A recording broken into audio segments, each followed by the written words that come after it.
separar, mas entendo também que a participação aqui da banca, ou de qualquer investigação, tem um papel importante no sentido de desenvolver um diálogo com a candidata, e um diálogo, claro que, do ponto de vista crítico, estimulando a reflexão futura, sem nenhuma pretensão de certo ou errado. E por isso, aqui, a primeira parte da contribuição vai ser feita de um aspecto geral, com comentários, para que a candidata repita e nem precisa abordar a sua intervenção. O primeiro comentário geral diz respeito, talvez, a uma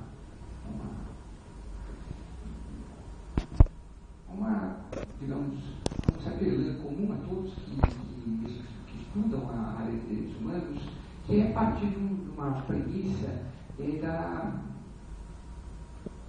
consolidação e da aceitação geral dessa profissão no pleno 2010, décadas depois da Declaração Universal de Direitos Humanos.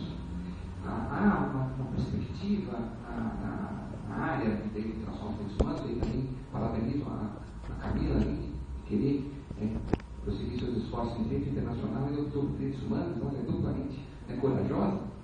Há uma certa perspectiva de que há uma consolidação dos direitos humanos. Do meu ponto de vista, no comentário, isso camufla o lado absolutamente conflituoso dessa disciplina. Essa disciplina, já vejo aqui alguns alunos da graduação, da pós-graduação, que eu já tive, já devem ter me ouvido falar 1000 vezes isso.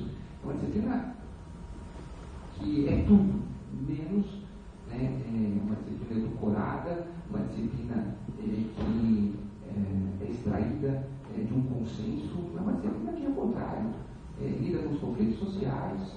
Na DPF 54, pelo Supremo Tribunal Federal, aqueles que são a favor do aborto do feto anencefalo clamam pela dignidade humana, e aqueles que são contra clamam pela dignidade humana. Então, isso mostra, um pequeno exemplo, mas podemos espalhar toda a nossa disciplina, o exemplo dessa natureza de conflito que os direitos humanos possuem intrinsecamente. Então, esse é um comentário geral que, do meu ponto de vista, pode servir para reflexão, justamente para dar uma matiz